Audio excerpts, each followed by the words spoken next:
Ako si dospela k tomu rozhodnutiu, že ako 19-ročná ideš podnikať? Toto robí zle, toto kritizujú, bez toho, aby, tak ako sa to dá a urob to.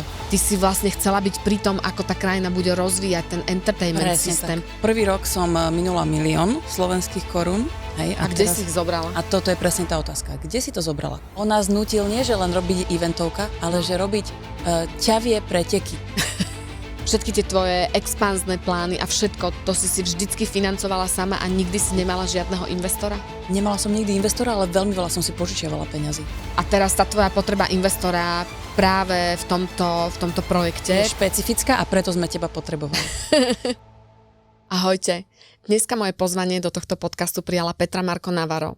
Petra je moja dlhoročná kamarátka, ktorá začala podnikať už ako 19-ročná. Najskôr si založila agentúru Extravadanza, v ktorej produkovala tanečné show a neskôr túto agentúru premenovala na Neon Heads, pretože sa začala venovať aj ďalším aktivitám. Peťa, vítaj. Som veľmi rada, že si dneska došla. Si tu až z Riadu, kde momentálne žiješ a existuješ, ale k tomu sa dostaneme neskôr. Prosím ťa, aby všetci diváci videli, ktorí ťa nepoznajú tak dobre a tak dlho ako ja. Skús tak v krátkosti povedať, ako si sa ty vlastne dostala k tomu podnikaniu a čo si vlastne robila? Ďakujem veľmi pekne za pozvanie, Táni. Veľmi si to vážim.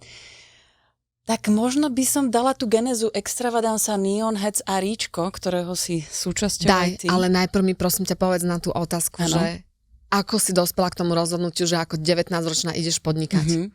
Ako som dospela k tomu, že som v 19 začala podnikať, ja som bola inšpirovaná mojim miliónom brigád, ktoré som ako stredoškoláčka mala. Ja už od 15 rokov až do tých 19, kedy som si otvorila vlastnú firmu, tak som makala, muklovala 4 brigády naraz. K tomu sa môžem tiež dostať, lebo je to dosť vtipné ten background brigádový.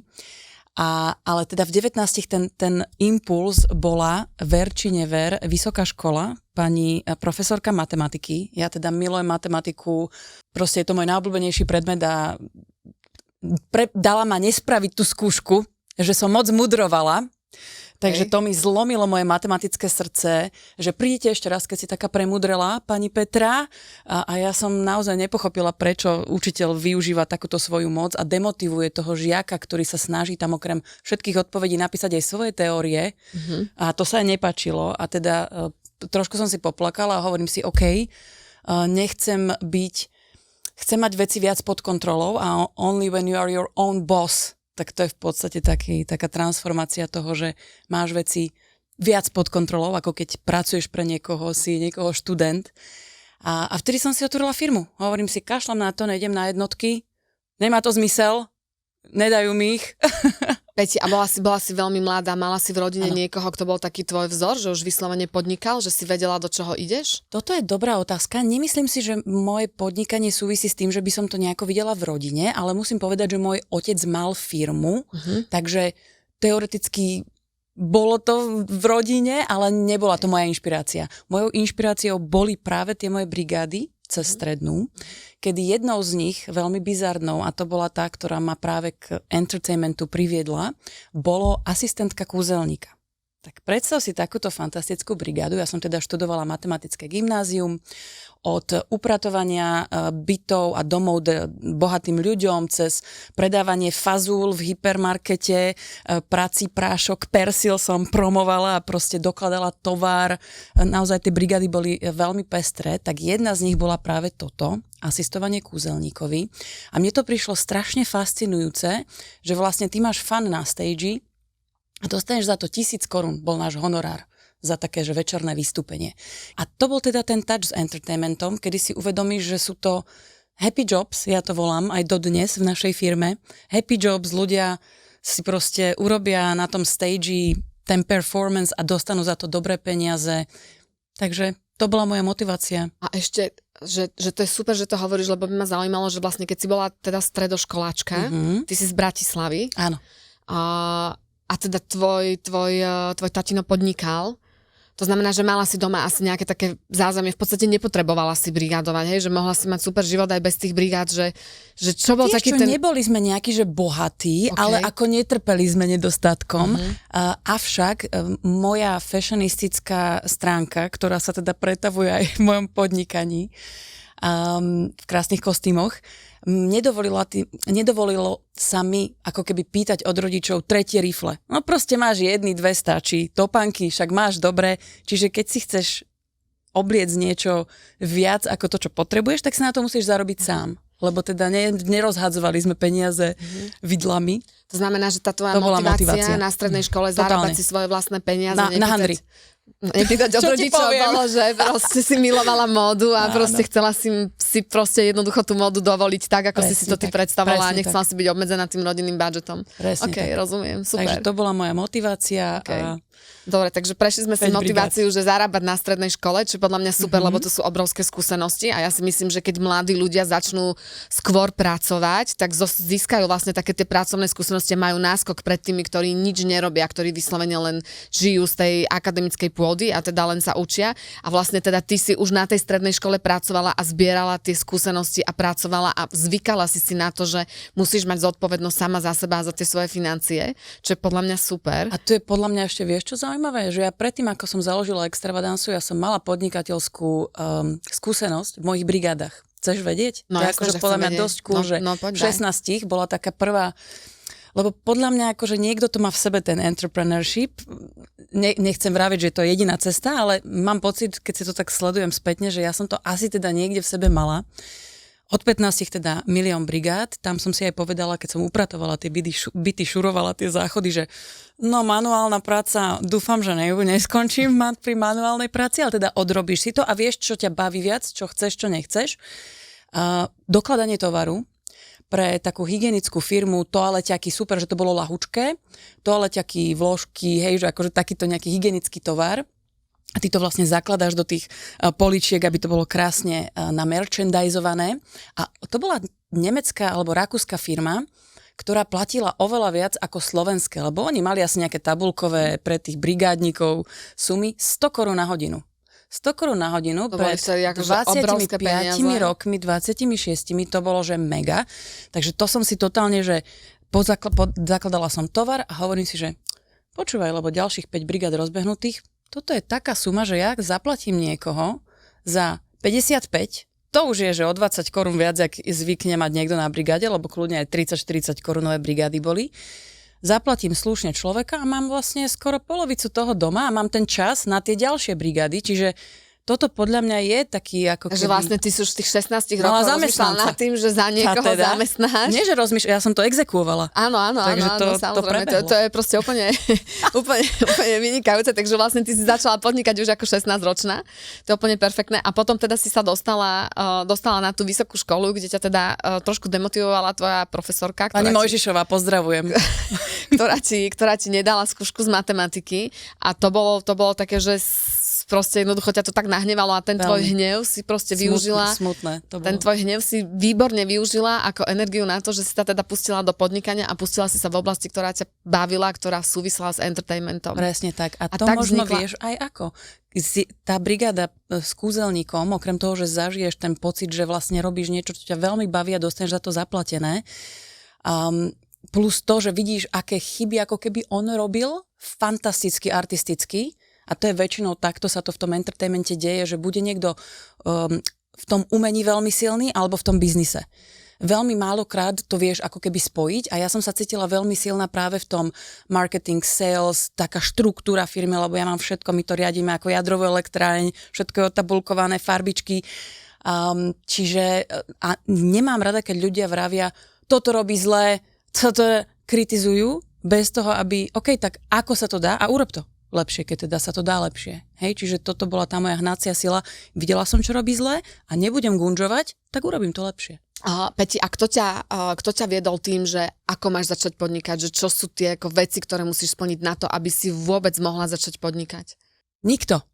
A dá sa to.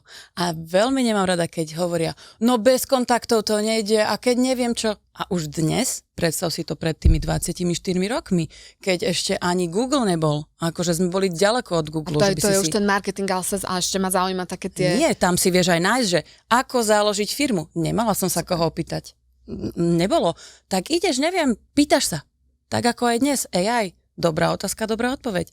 Pýtaš sa, až kým nedostaneš tú odpoveď. Výborne, super. Tá curiosity. Hej, to je strašne dôležité, že nepotrebuješ hneď mať okolo seba strašne veľa ľudí, ktorí ti proste budú za ručičku ťa viesť. Presne. To je presne tá dôležitá vec na každom jednom podnikateľovi, že on si proste dokáže všetko sám zistiť, načítať, vyštudovať a potom to vlastne aj zexekuovať. Presne. Takže to si ty robila excelentne, ale ešte mám To otázku. neviem, či excelentne.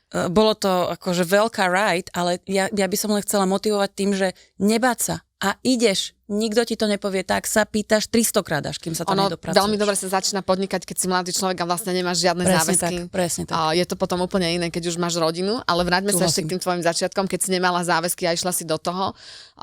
Koľko si potrebovala peňazí na to, aby si vôbec takéto niečo rozbehla, alebo tak asi vyprodukovať, aj keď možno nejakú jednoduchšiu show, ktorú chceš potom predávať. To znamená nejaké vstupné náklady, lebo potrebuješ ľudí, potrebuješ miesto na tréningy, asi potrebuješ aj nejaké kostýmy, potrebuješ si vyprodukovať nejaké promo materiály a potom vlastne akože ten sales môžeš urobiť ty v rámci tvojho času. Ale na to, aby si vôbec toto urobila a nejaké tie promo materiály, tak na to potrebuješ nejaké financie, ty si ich od niekoho mala? Mala som ich z tých 5 brigád.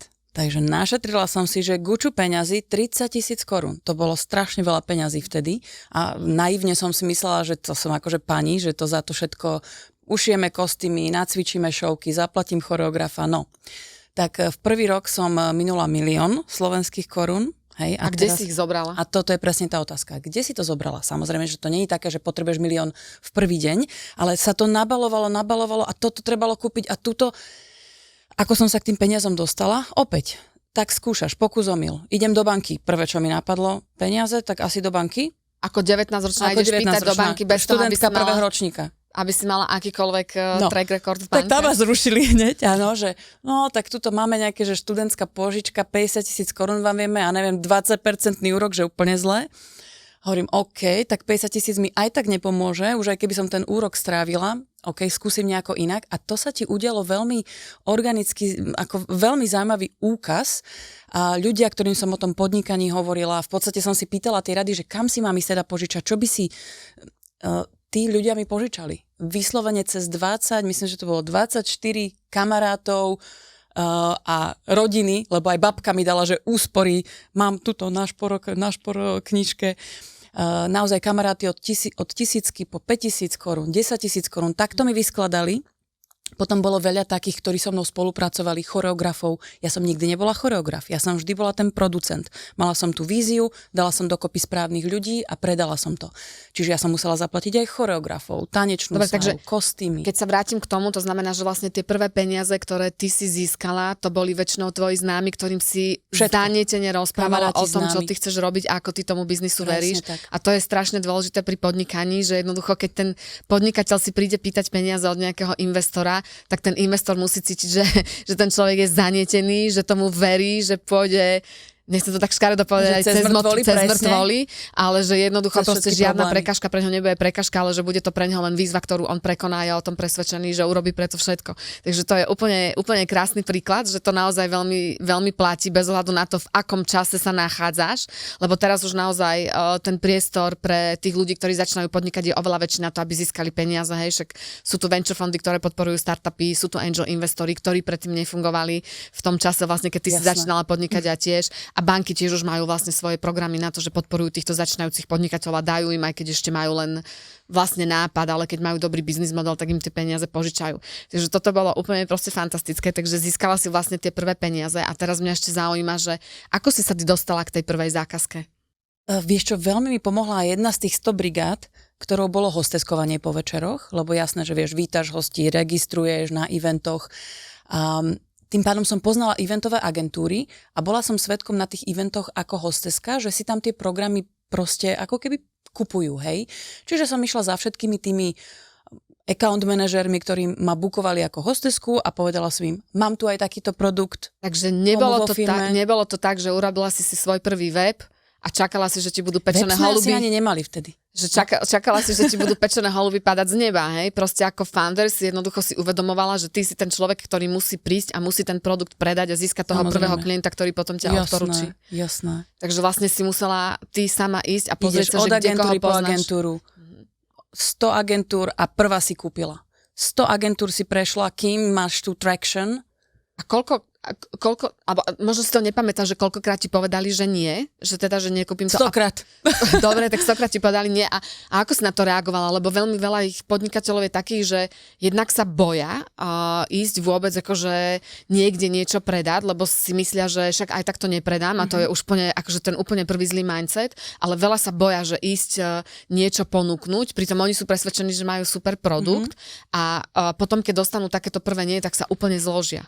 Tak tým pádom nie sú podnikateľa. Toto úplne musíš vyškrtnúť zo svojho mindsetu, že nie ťa zloží. Ešte horšie je trošku to, čo sa mne možno stalo, a že vlastne všetci boli nadšení, lebo ty na tom meetingu dáš tú energiu, to nadšenie, ukazuješ im tie materiály a fakt sme to mali vymakane spravené, ale potom sa ti neozvú. Tak to je ešte aj také horšie, že ani ti nepovedia do ksiu, že hrozné to je, tuto robíte toto zle, aspoň z tej kritiky by som sa vedela posunúť, odpichnúť, ale všetko bolo úžasné, ale nejako vieš, to už potom odznieje, iné veci začnú riešiť, musíš to opakovať a chodiť opakovane aj do tej, ktorá vyzerala dobre, nič z toho nebolo, idem skúsiť znova, refreshnúť to. Ty si jedného dňa dospela k rozhodnutiu, že potrebuješ expandovať do zahraničia. Koľko ti to trvalo, koľko rokov ti to trvalo, kým si dospela k tomu rozhodnutiu, že idem expandovať? A čo bol ten dôvod, čo bol ten moment, že si povedala, že potrebujem ísť do toho zahraničia?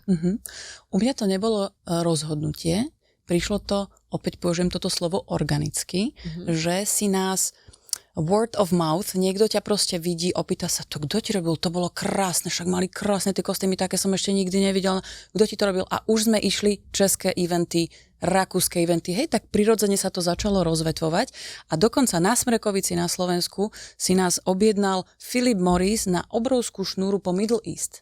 To bola naša prvý touch, ako keby už aj s takým ďalekým svetom, ako je Middle East.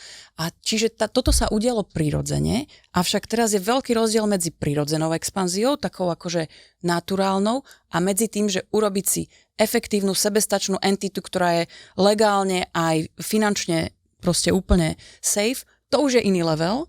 Čiže mňa potom k tej expanzii skôr inšpirovala tá prirodzená expanzia, kedy som si uvedomila, že tieto trhy, keď pridáme, to isté sa predáva všade, lebo robíme umenie, nerozprávame, nemáme ten blok hovoreného slova, že v arabskom svete musíš po arabsky. Nie, my komunikujeme tou choreografiou, tými kostýmami a props, hej, čiže to sa dalo ako keby škálovať krásne so svojimi limitami živého škálovania, ktoré sme v Ríčku obišli. Ale teda to uvedomenie si veľkosť trhu ti prinesie väčší potenciál, ktorý aj tí slovenskí klienti si potom zlízu tú smotanu, lebo ten produkt môže byť oveľa elaborovanejší vďaka tomu väčšiemu točeniu. To znamená, že vlastne keď máš ten jeden produkt, u teba ten jeden produkt je v podstate tá show, tak to, že tú show môžeš predať na viacerých trhoch, znamená, že vlastne na nej oveľa viac zarobíš na tom jednom produkte a tým pádom môžeš ten produkt oveľa viac zlepšiť, môžeš zlepšiť kostýmy, presne tak vyšperkovať svetelné veci, hej, to znamená, že tebe vlastne toto pomohlo, ty si to tak akože veľmi organicky uvedomovala a teraz tá organická expanzia prišla vlastne tuto z tých okolitých krajín. To znamená, že bolo to Česko, bolo to Rakúsko. Potom vystrelil tento Middle East. Klienti, ktorí boli na evente na Slovensku, na Smrekovici, si povedali, wow, toto je perfektná show. A Formula F1 v Bahrajne robila také promo po Dubaj, Bahrajn, Bejrút. Tieto 3 krajiny a bolo, že 5 eventov v Dubaji, 3 eventy tam. Čiže to bola taká akože promo tour a všetky tie eventy sme my tam robili tú show, kedy tá formula sa im tam pre fanúšikov vyskočila a DJ hrali, že bolo to veľmi pekný event. Takže ty si mala vlastne to fantastické šťastie, že presne tá kvalita tvojej práce, že ty si v podstate bola taká kvázi sebestačná, tu, kde si bola, ale jednoducho tá kvalita tvojej práce sa dostala tak veľmi ďaleko, že vlastne ťa odporúčili ľudia aj do zahraničia a tie zahraničné firmy prišli, to je akože perfektný príbeh, lebo to sa častokrát nedeje momentálne a hlavne v e-commerce, kde ľudia naozaj musia plánovať tú expanziu. A teda bola si aj v tom Middle Easte, kde ste robili tie showky, ale ty si potom urobila aj rozhodnutie, že si aktívne išla robiť expanziu. Áno. Do Číny. Potom už som to ocítila. Do Sádskej Arábie. A toto mi prosím ťa povedz, že ako prišlo k tomuto rozhodnutiu a prečo si sa rozhodla, lebo vlastne tá veľká expanzia prišla, že ideš do Číny. Presne tak, to bola taká. Dobre, tak to ma zaujíma, že aké boli tie myšlienkové pochody, že tak som tu, akože všetko super, Slovensko, Čechy, Maďarsko, Rakúsko, tam sme proste urobili Nemecko. jedenkrát Blízky východ, že a teraz Čína, že Áno. úplne proste akože mimo, chápem, že nie je tam tá jazyková bariéra pri predaji týchto show, lebo jednoducho tá show robíš reč tela, robíš proste to krásne, to vizuálne, nemusíš pri tom rozprávať, čo bolo podľa mňa akože veľmi, veľmi poľahčujúca okolnosť v tvojom prípade, ale že prečo Čína, ako k tomu došlo, kedy, čo bol ten spúšťač? To už trošku súvisí možno s mojou osobnosťou. A áno, prišiel ten moment, kedy som mala pocit, že už sme tú Európu saturovali. Na Middle East sme sa nefokusovali, ten tak občas prišiel, občas odišiel, ale akože tá Európa bola prvá. A ako si prišla na to, že Čína je najsilnejší trh? Že proste prečo Čo Čína? Lebo napríklad Amerika je tiež akože veľmi, áno. veľmi silný trh. Áno. Blízky východ už vtedy bol veľmi silný trh. Dubaj sa brutálne Dobrý rozvíjal už v point. tom čase, keď si sa rozhodla pre tú Čínu. Ja som Ameriku vyškrtla zo zoznamu z dôvodu, že tá je za mňa veľmi nasýtená. Hej, že tam mi to prišlo vždy, kvalitný produkt sa predá a vieš rásť na akomkoľvek trhu, ale prišlo mi, že na čo pôjdem do lesa, rúbať leso do plného lesa, či ako sa to po slovensku... Na čo budeš nosiť drevo do lesa? Toto, na čo budeš nosiť drevo do lesa. Ako si sa rozhodla, pre ktoré mesto, prečo do toho mesta? Poviem ti. Ako si Má to si logiku. proste prišla na to, že ako tam otvoriť firmu, koľko ťa to stálo? Má to logiku. Tým, že som v tom čase žila v Portugalsku, môj súkromný život bol v Portugalsku, Makao sa tak ponúkalo, že v podstate, keď si sa rozmýšľala nad tou expanziou, Las Vegas je veľmi dobrý hub pre náš entertainment business a obmenou Las Vegasu v Ázii je Makao. To je to isté ako Las Vegas, iba že ešte s 10-krát väčšími obratmi a väčšou koncentráciou. Akože to je, o tom veľmi veľa ľudí nevie, ale tak to bola taká prvá ako keby premisa, že OK. Ináč počúvaj, toto je strašne zaujímavé rozprávanie, lebo si povedala, že nechceš ísť na nasýtený trh, ale išla si normálne, že... Ale tam aspoň som mala pocit, že tie európske ksichty, že to bude nejaké iné oproti tým azijským, vieš? Rozumiem. Ten Las Vegas už bol úplne akože vymakaný. Jasné. A teda takže Makao, ktorá ešte si sa cítila tak domácky, lebo tým, že som žila v Portugalsku, Makao bolo až v 90. rokoch odovzdané naspäť Číne a bolo to portugalská kolónia. Okay. Takže tam, keď si prišla, všetko bolo po portugalsky. Tak si sa aspoň trošku cítila, akože aj ten výťah ti povedal, ešte 50 rokov majú koncesiu, že musí sa po portugalsky ako byť úradný jazyk. Takže tam máš trošku taký ten pocit, že s tým portugalským prienikom to budeš mať trošku zľahčené, že nemáš len angličtinu, ale máš aj portugalčinu. To úplne nepomohlo vtedy, ale pocitovo vieme, aspoň. že prečo Makao. A teraz, áno, Las Vegas, portugalská kolónia. A teraz poďme, že ako si to urobila? Čo si sadla do lietadla, prišla tam, po čínsky našla niekde, vyhľadala, že tak tuto mi dajú živnosť, tuto otvorím účet, na môj cudzí pás, môžem podnikať sama, to nevadí, že som cudzinec, že ako si toto riešila? Žiadne sofistikované poradenstvo, a pretože nemala som taký budget, že by som si teraz nejakého právnika tam najala a tento za mňa celé odbie. Opäť ideš, ňucháš, pýtaš sa, až kým to nevyňucháš. No dobré, a kde si ňuchala, ako ho si sa pýtala, že ako si vyňuchala toho prvého, kto si vedela, že ti poradí? A po ceste, ako som išla otvárať firmu v Makau, som išla cez Hongkong, lebo do toho Maka ideš cez Hongkong, ktorý je kúsok odtiaľ a je to zase, že ešte iný trh, hovorím si, začnem v Hongkongu. Našla som si cez kamarátky, že tam máme nejakého Slováka, ktorý tam žije. Ja to vždy cez tých Slovákov nejak tak poprepájam. Akože je to náhoda, ale v podstate je to pattern, môžem to priznať. Dokonca aj nejaká moja bývalá tanečníca sa tam presťahovala, čiže vyzistíš si, kto je v teréne a začneš sa rozprávať s lokálmi. OK, poznáš niekoho, kto si? Kde si myslíš, že by si on, že no neviem, ale počúvaj, tento kamoš si otváral niečo, skúsim sa ho opýtať. A takto proste cez kamarátov známych to nejak pozisťuješ, potom ideš niekde, kde ti odporúča, tam ťa pošlu úplne, že to my už nerobíme a to vy ste Slovenka, to už hoci čo ti povedia, ale oni povedia, skúste tam. Vieš čo myslím, že akokoľvek je nesprávne to riešenie, ktoré nájdeš ako prvé, druhé, tretie, ale ono ťa postupne dostane k tomu výsledku. Ináč toto je tiež fantastický príklad toho, že kedy podnikateľ dokáže byť úspešný, že sa nebojí chodiť, pýtať a hľadať to riešenie a že fakt... Bez hanby. Bez hanby, presne tak ide, pýtam sa, vôbec nevadí, že položím otázku, ktorá sa môže zdať hlúpa, jednoducho ja mám cieľ a chcem ho dosiahnuť a proste vôbec mi je úplne jedno, že si niekto bude o mne mysleť, že som blbá, lebo sa pýtam takéto veci, hej. Takže to je úplne proste perfektné, lebo ja si myslím, že pre každého jedného podnikateľa, ktorý chce byť úspešný, je toto strašne dôležité. No dobre, takže si tam zohnala nejakých lokálnych ľudí, A zistila už- si, ako tam založiť firmu a vedela si tam založiť firmu ako cudzinec? Vedela si, Alebo vedela bez toho, si. aby si tam mala niekoho lokálneho, hej? Musím povedať, že aj celá tá Ázia bola dosť komplikovanejšia a teda ten Middle East je už úplne už komplikovaný, ale všetko sa dá. To je len level komplikácie a dĺžky. Keď to porovnám, najľahšie sa zakladala firma v UK, to som robila ale že pred 20 rokmi, čiže ešte iný level ako keby timeliny ako tá Ázia a všetko bolo online, okrem bankového účtu. Na ten si už musela tam fyzicky prísť, ukázať sa, že toto si typa, akože biznis, podnikateľský účet k firme, ale všetko ostatné išlo naozaj seamlessly a oni ani nesľubovali, že založí si firmu za hodinu, ale fakt si ju vyklikala za hodinu. Hej? Kdežto na veľa trhoch online všetko super a týždeň tam skúšaš ťukať, nevieš, proste hej, čiže tá Ázia nebola vôbec online možná si zakladať firmu, všetko bolo fyzicky, ale teda dalo sa to rozchodiť. To znamená, že vlastne ty si fyzicky tam aj žila. Chodila si tam. Ako dlho si tam, keď si tam prišla, ako dlho si tam bola? Systém môj bol taký, že som chodievala väčšinou každý mesiac na 2 pracovné týždne a 1 víkend medzi tým a potom 3 víkendy a 2 týždne som bola doma v Portugalsku. Dorábala som doma. Koľko ti trvalo, kým si reálne tam založila firmu a kým si tam mohla začať ísť robiť nejaké ponuky a ponúkať nejaké tvoje showky? Robila si to už predtým, ako si mala založenú tú firmu tam, alebo si počkala, kým si ju založila a potom si tam začala komunikovať na ten Počkala trh? som, kým som si ju založila, lebo som mala pocit, že... A koľko ti to trvalo, kým si ju založila? Vieš čo, tiež to bolo iba v mesiacoch. 3 mesiace asi? Okay. Nebolo to akože úplná... 3 výjazdy. Komplet založenie spoločnosti, áno. otvorenie účtov, aby si tam reálne mohla fungovať po prihlasovanie na nejaké úrady. 3-4 mesiace. A mala si tam aj nejaký fyzický office? Alebo... Jasné, môj fyzický office je vždy v takom nejakom kumbalíku, v ktorom bývam, tak to je môj fyzický office. Tú adresu používam všetko, ale dá sa to. OK. Dobre, takže založila si tam firmu, a pripravila si nejaké materiály. Ako si zohnala proste prvých, 20 spoločností, ktoré si išla osloviť, že im chceš ponúknuť svoje show?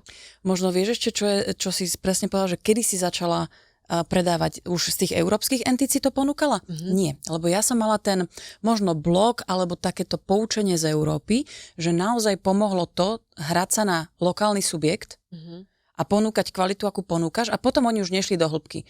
Mali pocit seamlessnosti, tu to robím s nejakým lokálom, čiže on vie, čo má očakávať, vie, ako má deliverovať. Nešli im všetky tie otázky ako so zahraničnými suppliermi, že ale deliveruje mi to? Už deliveroval na tomto trhu? Má tie skúsenosti? To aj, že som ich nemala, bolo irelevantné, ale oni to nekvestionovali, ak videli lokálny subjekt oproti ním. Hej? Čiže toto som si bola istá a myslím si, že to bola dobrá stratégia, že nejdem začať Hongkong, Makao, Čínu bez toho, aby som sa netvarila, že im píšem z makauského čísla makauským, z hongkongského čísla hongkongským. Tvárim sa naozaj, že aj na tej webke tam bol ten office s tou adresou, kde som mala ten byt, kde som robila.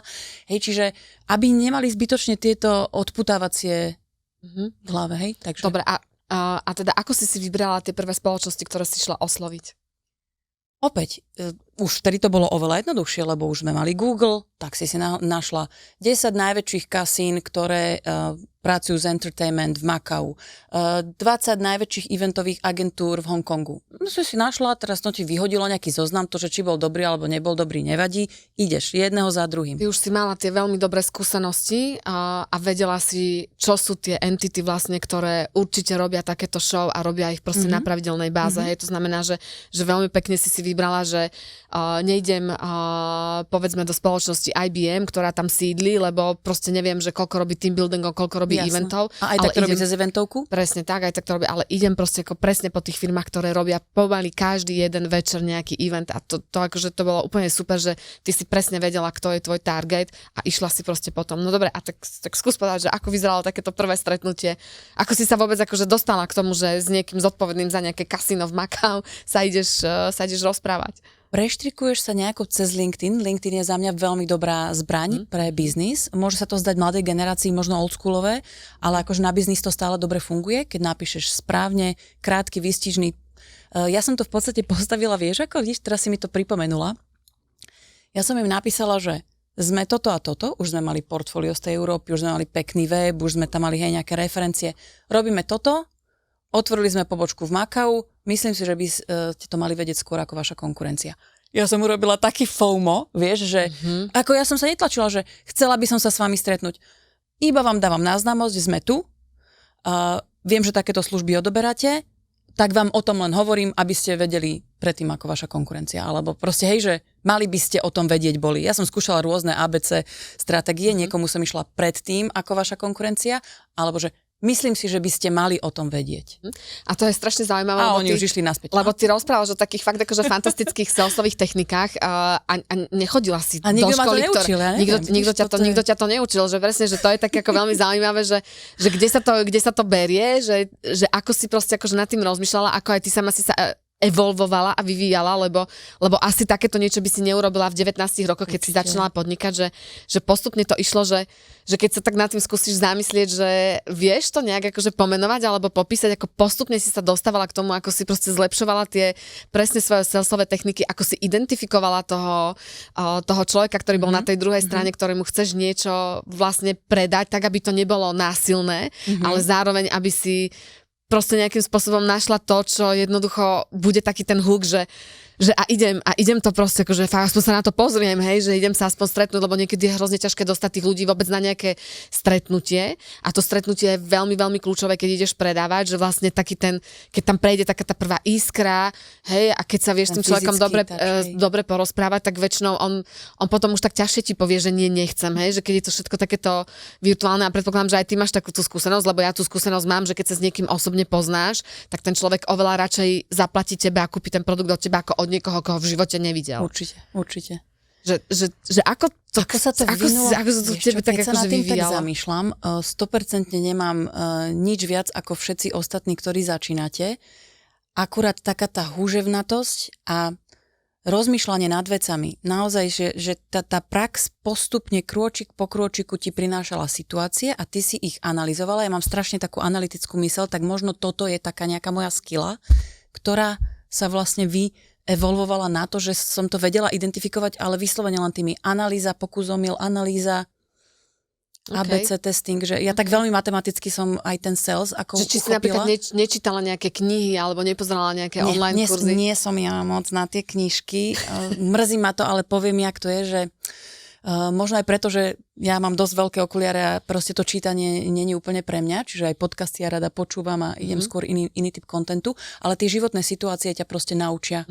Takže si vlastne ide. Taký samouk. Úplne samouk. A podnikanie je asi aj tvoj životný štýl, lebo asi ráno s tým vstávaš a večer s tým zaspávaš a proste rozmýšľaš a analyzuješ a manažuješ a vyhodnocuješ, hej, tie všetky vlastne akože tie veci, ktoré sa stali vlastne počas dňa. Dobre, tá Čína, že koľko si vlastne v tej Číne reálne podnikala? Ešte stále tam si? Alebo už je to uzatvorené? Stále tam sme. Tá entita je ako keby sebestačná, ale musím povedať, že COVID nás úplne rozsekal v zmysle, že veľmi veľa našich kontaktov poodchádzalo z tých pozícií, celé sa to tam ako keby reštrukturovalo a tým, že som po covide začala aktívne v Saudi, ako keby Middle East, tak už to tam nemá kto ako keby v tej Číne rozpumpovať, ale je to pre mňa stále také, že kedykoľvek by som sa tam vrátila, tak to ide bomby zase, hej, že viem už ako na to. Takže teda máš tam stále funkčnú entitu, ktorá tam v podstate spí. Som za ňu veľmi rada, lebo je to akože, je to fajn si to diverzifikovať, hej, keď potom niekde nejaký trh skolabuje, tak máš nejaký iný, čiže je to fajn, ale nie je to také, že to by bolo to, čo nás ťaha dnes. Dobre, a teraz vlastne ty si povedala, že po covide si začala Saudi. Áno. A toto rozhodnutie, že Saudská Arábia, to prišlo ako? Lebo to je zase úplne iný svet, úplne iná mentalita. Aj Čína bola akože úplne iná mentalita. Ja viem, že ty si sa aj čínštinu začala učiť aktívne. Aj si vlastne tam akože v tej Číne vyslovene bola na takom kurze a mala si, myslím, že aj babysitterku Číňanku. Ešte som vtedy nemala deti, takže som nemala babysitterku, ale mala som tutorku. Ktorá vlastne ona žila s vami, hej? Žila u nás a každý deň sme drtili mandarinčinu. Takže teraz, keď už som A7 level v arabštine a všetci, že to je strašne ťažký jazyk a že no tak po tej mandarinštine veľmi jednoduchý. Dobre, a teda, že ako prišlo to rozhodnutie, že Saudská Arábia a Riad a prečo? Tak toto je úplne iná story, lebo Ázia bola motiváciou ten rast a ten veľkosť toho trhu, hej, že tam to bolo ako keby o tej kvantite a expanzii, pričom Middle East nie je pre mňa tou motiváciou len ten rast ako keby potenciál trhu, pretože to by som asi ľahšie docelila v Ázii, ktorú už som mala zmapovanú, už tam mám entity, nemusela som ísť zase od začiatku na novom trhu, ale v určitom období, v určitej tom veku sú pre teba aj iné motiváciami a ja mám naozaj veľmi rada mentorship a taký ten entrepreneurial spirit a ten impact, ktorý viem robiť v Saudi, je veľmi krásny pre mňa, ako keby tak ľudský. Jednak samozrejme je to trh, kde vieš rásť, hej? Ale teda, ak by sme chceli len rásť, pokračujeme v Ázii. Nebolo toto hlavnou motiváciou. Nám začali prichádzať dopyty do azijských entít zo Saudi. Hej, že potrebovali by sme 38 artistov, a ja, čo, Saudi Arabia? Však všelijakú to má povesť. Hovorím si, no neposílam tam ja moje detičky, lebo moji artisti všetci, už ich máme 400, ale všetci sú to akože moje detičky, takže nepošlem tam niekde, keď nepoznám a nie som si istá, ako sa tam k ním budú správať a tak ďalej. Čiže hovorím, dobre, idem tam pozrieť, však len zobrala som tašku, jedna letenka, zamilovala som sa do krajiny, do celej tej vízie 2030, ako sa to transformuje. Išla si tam sama? Sama. A počkaj, už som mala vtedy 3-mesačné dieťa. Takže s dieťaťom, ja som kojila rok, takže dieťa zavesené, zamrazené mlieko v taške. Počkaj, ale že, lebo toto však, toto viem, však toto sme spolu riešili, ja si to pamätám. Keď sa Neo narodil, lebo ono... To bola Arianka. To bola ešte Ari, to ešte, bola ty si tam ešte Zari išla, hej. Ale že ty si sa proste, že ideš tam na prieskum, hej? A ten prieskum bol, že idem tam, nikoho tam nepoznám, nevadí, tuto si zabukujem hotel, proste idem do toho hotela, neviem, budem chodiť. Išla som sa stretnúť fyzicky s tými, čo si nás chceli objednať. OK. Tak vieš, čiže tam už si mal nejaký čas, že niekto chcel tvoj servis a tak si začala ňúrať do toho, že čo vlastne oni potrebujú a čo vlastne robia, tak už si im vedela niečo iné ponúknuť a už si sa tam rozkúkala, popýtala. A potom prišla ponuka. OK.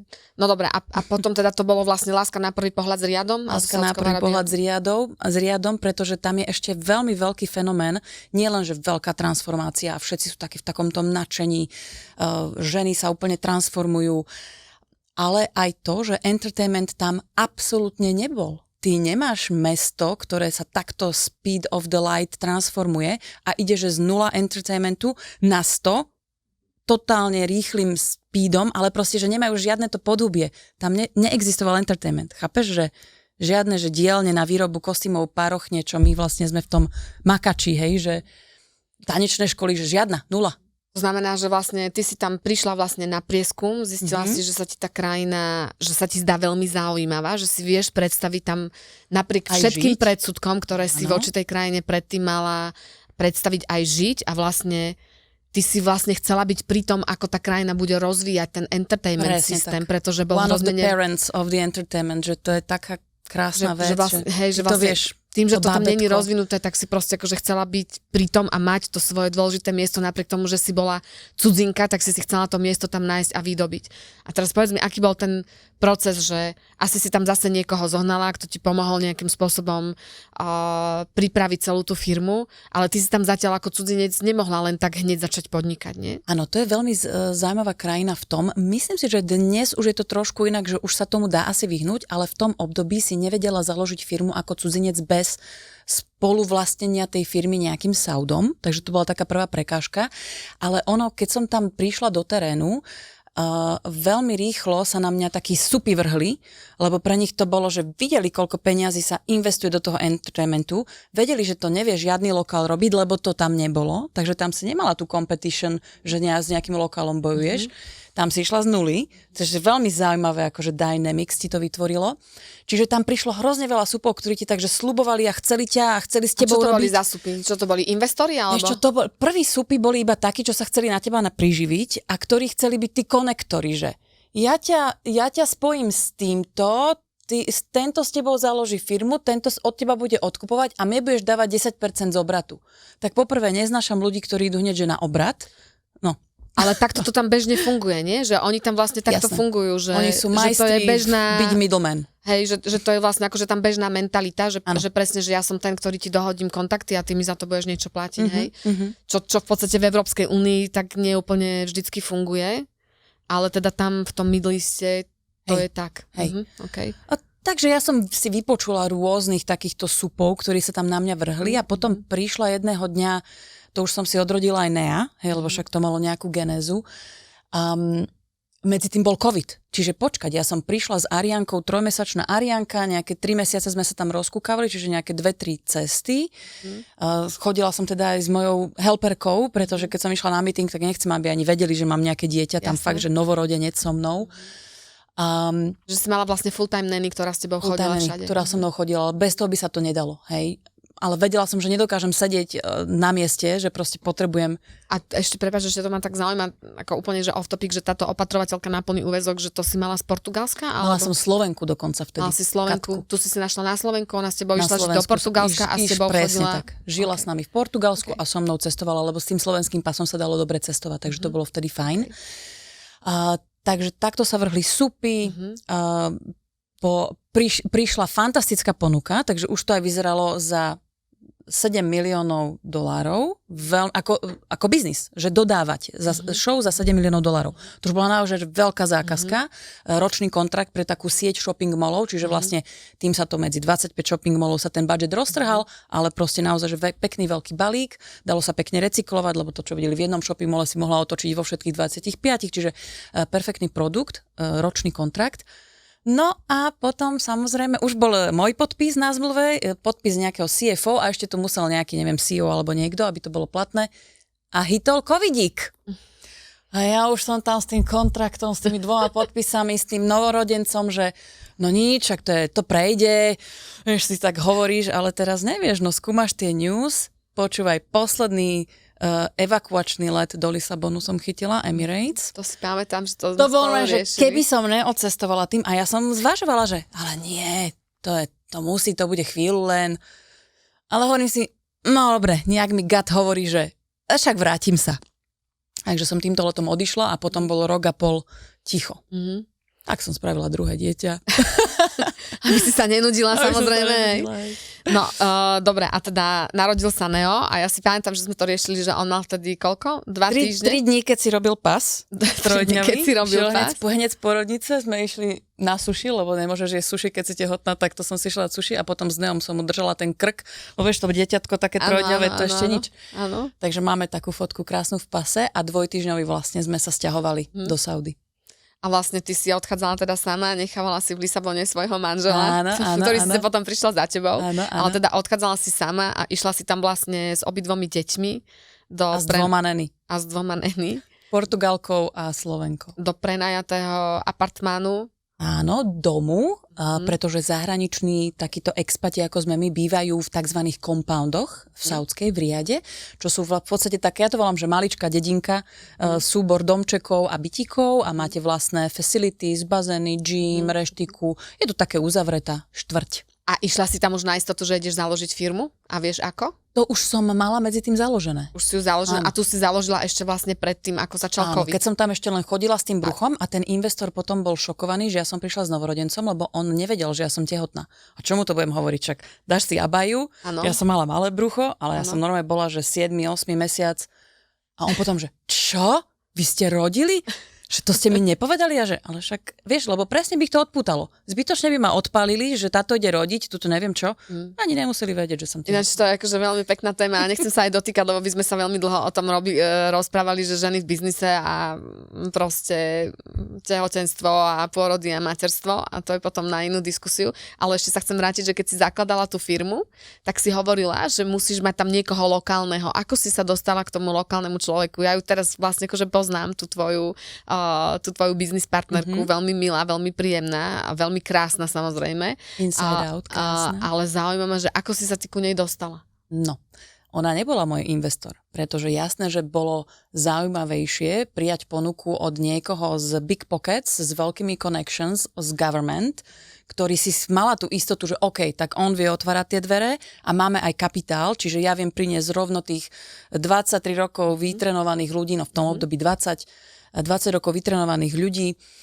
No ale tento investor, to je zase to čaro toho trhu, ktorý ide z nuly.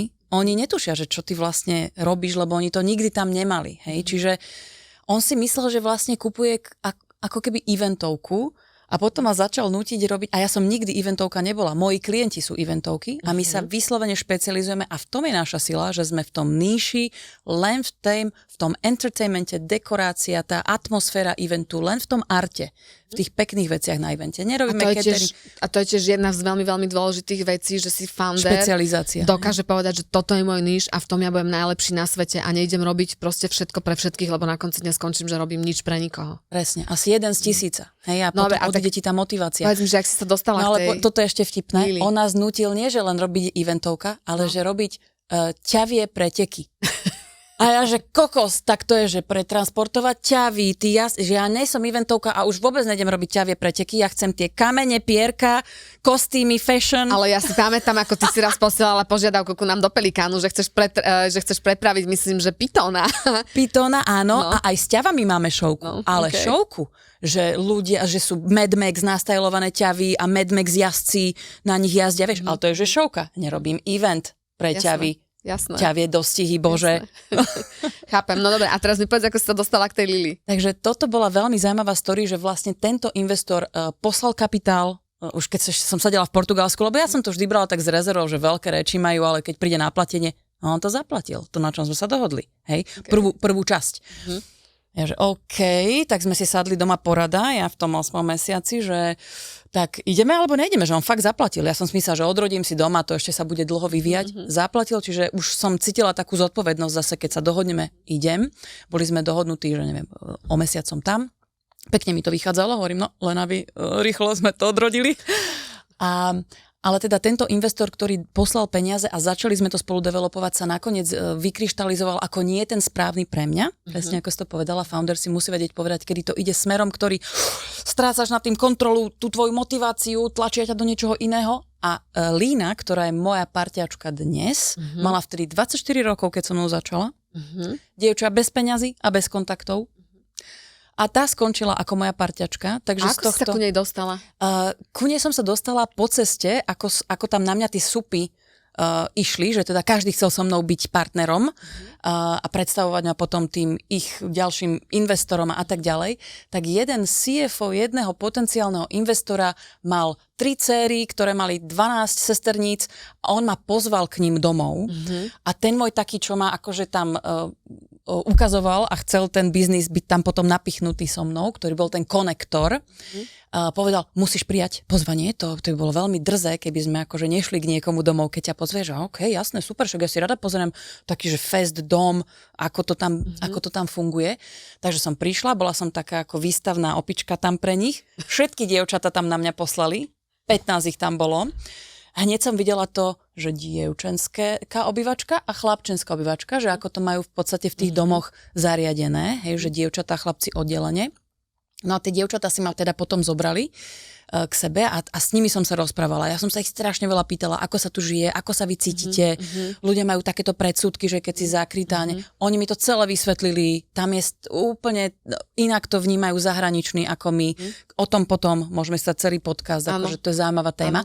Ale tam bola medzi nimi moja Lína, ktorú ja som z nej, všetky boli extrémne inteligentné, extrémne pozitívne, perfektná angličtina, vzdelané, normálne, že krásne ženy, dievčatá, od 20 ročných až po 30 bola asi tá cieľovka. A tá Lína mi tam tak zarezonovala a ja som si ju vytiahla, keď sme sa teda dohodli s týmto prvým investorom, ako moju PA. Ona bola moja personal assistant. A ona mi vybavovala. Potrebujem kúpiť 6 paplónov, lebo sme sa presťahovali do 6-izbového tohto, nebolo tam nič. Ja s tými 2 deťmi a teraz akože nevieš, kde tam kupuješ koberce, takže ona mi toto všetko zariaďovala, lebo v arabštine musíš rozprávať už na tomto leveli na trhu, keď kupuješ koberec. Áno. Čiže ona bola moja PA a videla som tam tú attitude, hej, že žiadny problém, nebol prekažkou, išla, až kým to nevybavila, hej, čo najmenej sa ma pýtala a pýtala sa všetko, čo trebalo, ale keď vedela, že OK, toto rozhodnutie už je na nej, nebudem proste fantastický attitude človeka a veľmi príjemný, taký charizmatický. Takže si sa vlastne nakoniec rozhodla, že ty z nej urobíš tú spoločničku. Pretože keď som sa s týmto rozišla a už som to tam mala celé rozbehnuté a nevieš založiť firmu sama, hovorím si OK, tak s kým idem? Idem s nejakým takýmto hulvátom, alebo si to zaplatím teda sama zo svojho cashu, lebo ona žiadne peniaze, ani tie kontakty. A hovorím si, vieš čo, radšej chcem robiť s niekým, ku komu sa mi bude každý deň chcieť ísť si sadnúť do práce a komu to viem odovzdať. Lebo ona nasávala ako špongia. Veľa ľudí by si mohlo pomyslieť, že dostala sa k tomu ako slepe kúra k zrnu. Nemyslím si. Proste ona si to odrobila. Odrobila si a to. Zaslúžila. Mne je úplne, ja už nemám v sebe, vlastním 7 iných firiem. Ja nepotrebujem vlastniť 100% ďalšej firmy. Dokonca som mala pocit, že idem s ňou 50-50. A ja som tam dávala aj kapitál, aj know-how, aj celého mentorshipa, hej, že všetko je to postavené na mojom backgrounde a dala som jej 50% tej firmy, ktorá dnes už má veľkú hodnotu. A hej, čiže ale ona do toho dala srdce, 24/7, keď bolo treba, cez každý problém sme spolu išli, všetko v arabštine proste preluštila, vyluštila, vytelefonovala a zaslúži si to. Super. A keby si mala zhodnotiť, že ako sa ti teraz tam v tej Saudskej Arabii darí, ako tam ti ide ten život biznisovo, tak ako by si to zhodnotila? Je predo mnou ešte veľmi dlhá cesta. Ja som sa tam naozaj tým, že tam chcem byť one of the parents toho entertainment bábetka, tak ja som si to naozaj predstavujem na dlhodobo. Už som tam 5. rok, cítim, že ešte tak 15 rokov by som chcela potiahnuť, pretože ja chcem vidieť výsledky tej transformácie. Vieš, že ja som tam nedela na to, že vykešovať a proste vyťažiť z toho trhu a potom si to ísť míňať do Portugalska. V Portugalsku zretirementujem. OK, to bude neskôr, ale túto naozaj 20 rokov aktívnych, necítim sa vôbec ešte v štádiu, že by som sa teda balila, aj keď je tam tento konflikt. Necítim sa tam v takom nebezpečí. Je to veľmi zaujímavá experience, veľmi nám to samozrejme ovplyvnilo biznis, pretože všetky eventy sa zrušili. Nevedia amerického speakera doviesť na event, čiže všetky konferencie a eventy sa rušia. Ale nevadí. Čaro nechceného, že máme práve v tomto období už rozbehnuté aj Ríčko, v ktorom si ty. Počkaj, ja ešte k tomu sa vrátim, ešte ma zaujíma, že vlastne celá tá tvoja cesta, všetky tie tvoje expanzné plány a všetko, to si vždycky financovala sama a nikdy si nemala žiadneho investora? Nemala som nikdy investora, ale veľmi veľa som si požičiavala peňazí. Požičiavala si peniaze kde? Už v neskoršom období sa to dalo ľahšie, pretože kamaráti, podnikatelia, podobní ako ty, keď som za nimi prišla a povedala som im, toto sa deje, toľko to potrebujem, takýto je horizont, kedy to vrátim a dám ti 2x toľko percent, koľko ti v banke, požičaj mi. A nikdy si nemala taký ten pocit, že chceš nejakého investora? Vieš čo, pri Neonheads mi to až tak nedávalo zmysel, iba naozaj na trhoch, kde som vedela, že by otvorili tie dvere a bolo by to rýchlejšie vďaka tomu, že ma dajú za stôl s tým správnym človekom, lebo ja už viem, že keď si so mnou sadneš, ten produkt dáva zmysel, potrebujú ho na tom trhu, ja viem, ako ti mám odpovedať, keď ty potrebuješ trošku niečo, ja to viem na tom stretnutí hneď ohnúť, čiže už mňa, keď s niekým pustíš, predám. A keby som našla... Som ja presvedčená, že ty predáš všetko, to mne je úplne jasné. Dobre, ale že nemala si nikdy taký ten pocit, že potrebuješ investora, lebo v podstate ty si vedela, čo chceš robiť, ty si vedela všetko zmanéžovať, ty si vedela urobiť dobrý sales, ty si vedela sama proste vyriešiť expanziu, lebo si sa nebála, mala si odvahu proste sadnúť do lietadla, odísť úplne do neznámej krajiny a tam to budovať odpiky, že toto si nikdy nemala problém, že kdekoľvek pôjdeš proste, aj keď odpiky, ale proste ty to vybuduješ. A v podstate ty jedinú potrebu, ktorú si mala, je mať financie a na to a tie financie si vedela vybaviť bez toho, aby si nejakého investora mala. To znamená, že nikdy si tú potrebu nemala. Ale ja viem, že ty si skúšala proste mať rôzne rozhovory s investormi. Áno, s Ríčkom. Áno, a že ešte stále v podstate akože to skúšaš, že aj si v podstate nedávno bola v Silicon Valley, kde si mala niekoľko tých stretnutí, tak skús mi toto ty proste ako povedať, že ako to ty vnímaš, že ja rozumiem tomu, že tá tvoja potreba ako foundera momentálne nie je o tom, že potrebuješ nejakého mentora alebo niečo, že ty fakt akože potrebuješ vyslovene len tie financie a ostatné si vieš všetko zabezpečiť sama a to, ak ti nejaký investor vie niekde otvoriť dvere, tak je to len také akože, že ešte plus. Tak povedz proste ako tieto skúsenosti, lebo ja to strašne veľa diskutujem napríklad s ľuďmi z Jamy Levovej a hrozne si musíme diskutovať o tom, že tie očakávania od investora, vieš, že čo ty ako founder od toho investora reálne očakávaš a čo si myslíš, že je tá úloha toho investora ty ako founder? Ja si myslím, že moje očakávania od investora sú, investori ma milujú, lebo sú úplne niekde inde, ako keď niekto začína. keď si to už odrobila, máš tých 23-24 rokov skúseností, ja viem presne, že čo mi on hovorí a čo odo mňa on očakáva a neočakávam od neho niečo, na čo on nie je, ale poďme nejako prakticky na to. Ja by som... Tí investori v Neonheads nedávali zmysel, začali dávať zmysel v Saudi, keď mi mali otvárať taký veľmi neznámy trh. Hej? Čiže vždy, keď tam je nejaký zmysel pre investora, tak ja sa mu absolútne nebránim. To je fantastické sa spájať. Hej? Len v tom Neonheads, ktoré aj tak bolo v koncovke o mojom produkčnom dome, proste o tom celom know-how, tá potreba bola ako keby malá, iba v tomto otváraní dverí. Čiže to nejako naturálne nakoniec nebolo ani potrebné. Avšak Neonheads tým, že je málo škálovateľný, to by ľudia mohli spochybňovať, čak si na takom veľkom území, to je stále za mňa málo škálovateľné. Stále sa neviem porovnávať s nejakými online biznismi, ktoré vedia cieliť, že úplne globálne. Hej, a vedia to rotovať rýchlo, čiže stále to bolo o tých fyzických salesakoch, o tom počte tých artistov, ktoré máš ty v tom svojom produkčnom dome, ako stihneš oprať tie kostýmy. Čiže tá škálovateľnosť bola pre mňa limitujúca a to ma dobehlo ako keby, respektíve prišli ďalšie nápady. Problém, malá škálovateľnosť, ako to zlepšiť. Takže zase, problém, hľadaš riešenie, analýza, hej. A takto vzniklo Ríčko. Vzniklo to ako nejaká interná sales tool Neonheads najprv a potom sa to odstrelilo. Ľudia nevedia, čo je to Ríčko. Áno, Ríčko. Tak daj tri vety proste, že čo je Ríčko. Extravaganza, Neonheads a teraz Rí. Tak daj 3 vetami, že čo je Ríčko. Ríčko Predstav si, že robíš elevator pitch. Elevator pitch, kokos. Ríčko, Re.global, REE.global, je prvá arttech platforma, kde vie kdekoľvek na svete si kúpiť show pre svoj event. Či už je tým tvojim eventom birthday party malinka, alebo je to corporate veľké gala, alebo festival, čo robí government na mesiac. Ty si tam vieš kúpiť showky. Kdekoľvek na svete. A sú to len tvoje showky? Je to ako e-shop. A nie sú to len naše showky. Je to samozrejme veľká časť našich show, pretože... Zatiaľ, presne tak.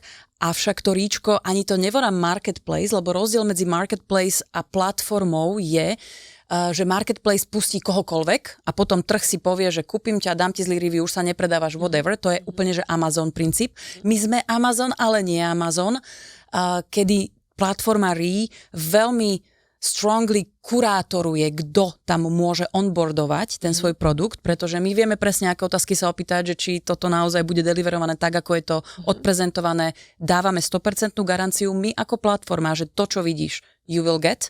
What you see, you get. By si aj niektoré iné veľké platformy, napríklad Social Networks, zaslúžili toto teraz akože začať robiť. No. Takže, dobre, takže super. Takže vlastne chápeme, že čo je Re Global. E-shop na showky. Prvý e-shop na showky. Presne tak. A teraz tá tvoja potreba investora práve v tomto projekte je špecifická a preto sme teba potrebovali. Lebo tu sme... Peniaze vždy pomôžu zrýchliť veci, ale to nie je kľúčové. Tak poďme pomaly, keď máme menej peňazí, ale isto. Ale tu nám chýbala veľmi veľká skilla. Ale že obrovská. Nie, že otváranie dverí, lebo otváranie dverí, ja som dobrý salsak, ja si ich pootváram, ale pomaly. Ale tu v Ríčku nám chýbal kompletne to technologické zázemie. My tam máme také ako keby premakané real-time availability check a kompletné travels sú automaticky v scéne zaintegrované, čiže taký pelikán je vnútri integrovaný v tom ten Amazon, ale s kurátorovanými vecami. Amazon je spojený s Pelikánom a ešte je spojený s Bookingom, lebo my ich aj ubytujeme, tých artistov, presúvame propy. Peti, bavila si sa s rôznymi typmi investorov, bavila si sa s veľkými venture fondami, keď si bola aj v Silicon Valley a na konci dňa si urobila to rozhodnutie, že ideš tuto niečo s Táňou, že keď sa nad tým zamyslíš, že proste prečo, že čo bol ten dôvod. Rada, že som to tak urobila. Ale áno, ale mňa zaujíma proste, že čo bol ten dôvod, lebo podľa mňa ten dôvod není, že sme kamarátky. Hej, samozrejme, že nie, jasné. To by bolo zle, keby to bolo na tom postavené. Ale je to krásna pridaná hodnota, že poznáš človeka. Ako myslím si, že určite proste tá dôležitá vec je, že proste poznáme sa veľmi dlho, že si dôverujeme.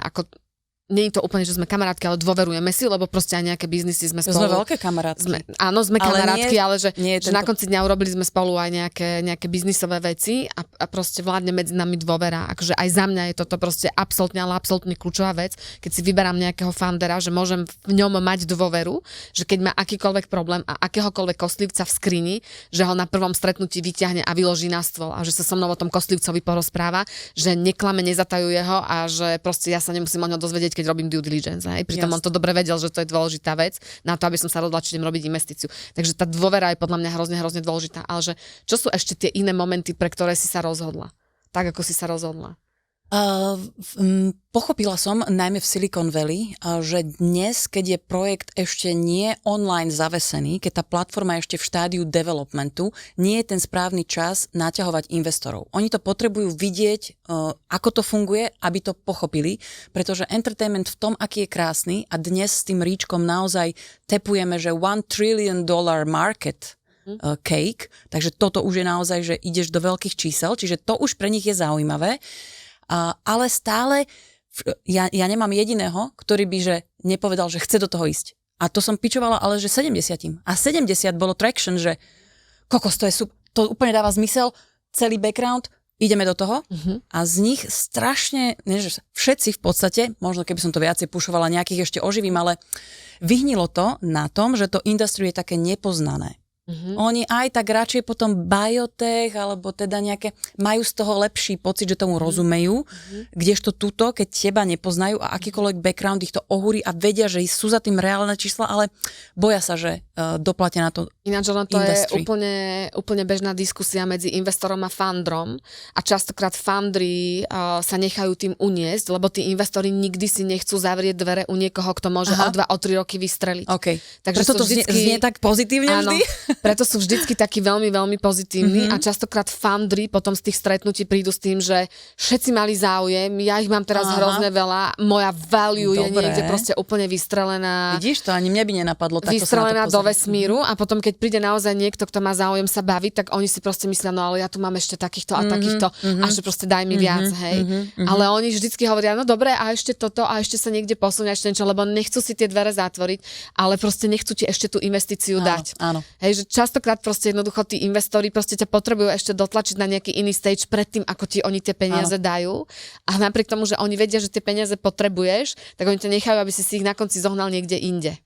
A keď im to dáva zmysel, tak potom do toho idú, hej, že to je častokrát stratégia Díky, že ma posúvaš tak do tej to je kuchyne častokrát stratégia investorov. tých investorov, aj veľkých venture fondov, že oni si nikdy nezavrú dvere u kohokoľvek, kto sa im principiálne páči a môže byť zaujímavý founder, do ktorého by chceli investovať, ale you're still not good enough. Ešte stále nie si na tom stage, kedy oni ti tie peniaze dajú. Sure. Takže oni ťa tak ešte tak akože namotivujú. Ty máš potom proste taký ten akože dobrý pocit, že dobre to robím, je to proste super, ale na konci dňa nikto ti tie peniaze nedá. Áno. Hej, vždy to tak, ako si to ty povedala, že vyhnie, že ide to tak proste akože dostratená, všetci ťa pochvália, ale vlastne ti povedia a ešte toto a ešte neviem čo, hej. Ale na konci dňa ty si v tom stage, že ale ty potrebuješ sa už posunúť a bez toho, aby ti niekto tie financie dal napríklad na technologický vývoj, proste nevieš to urobiť, lebo nevieš zaplatiť tých ľudí, hej. Takže to je tiež tak akože som hrozne rada, že si to proste spomenula, že si bola taká nadšená z tých stretnutí v tom Silicon Valley, lebo to veľakrát veľa ľudí je a samozrejme veľakrát to vedie aj k tej investícii, ale pekne si to proste povedala, že nie v každom segmente.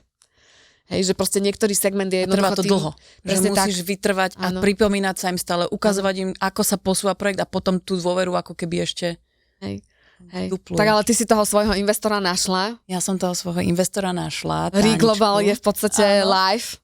Global je live, presne tak. A chystáme tak. sa vlastne na to teraz, že ideme spustiť promo. Ideme spustiť promo. Trošku nám tá vojna zašachrovala, ale nevadí. Lebo sme to plánovali Všetky na tom Middle Easte, takže ideme na plán B a veľmi pravdepodobne to bude teda tá Európa, o ktorej sme sa najprv bavili, potom sme to switchli na Middle East, ale asi sa vrátime naspäť k tej Európe. A možno jedného všetko je tak, ako má byť. A možno jedného dňa aj do Číny. Presne tak. Super, Peti, ja ti veľmi pekne ďakujem, že si dneska ku nám prišla. Myslím si, že sme prešli všetky témy, ktoré sme prejsť chceli. Ak by nám niečo chýbalo, tak však sme stále v kontakte, tak možno potom urobíme nejaký podcast aj na diaľku o tých ďalších zaujímavých témach. Vieš, ktorá je zaujímavá naozaj tie ženy v tom moslimskom svete. Ženy v moslimskom svete a v biznise, presne ja mám tak. na to veľmi zaujímavý názor a veľmi spojený so slovenskými ženami, ktoré ja teda osobne ľutujem, že tie sú za mňa oveľa viac utlačené ako ženy na Blízkom východe, ale o tom potom. O tom sa určite porozprávame, lebo ja veľmi rada začnem túto diskusiu, takže ďakujem ti veľmi pekne, bolo to veľmi príjemné, dúfam, že aj ty si sa dobre cítila. Jasne, a verím tomu, že aj divákom sme dali nejakú hodnotu a nejaké tipy na to, ako podnikať, ako expandovať.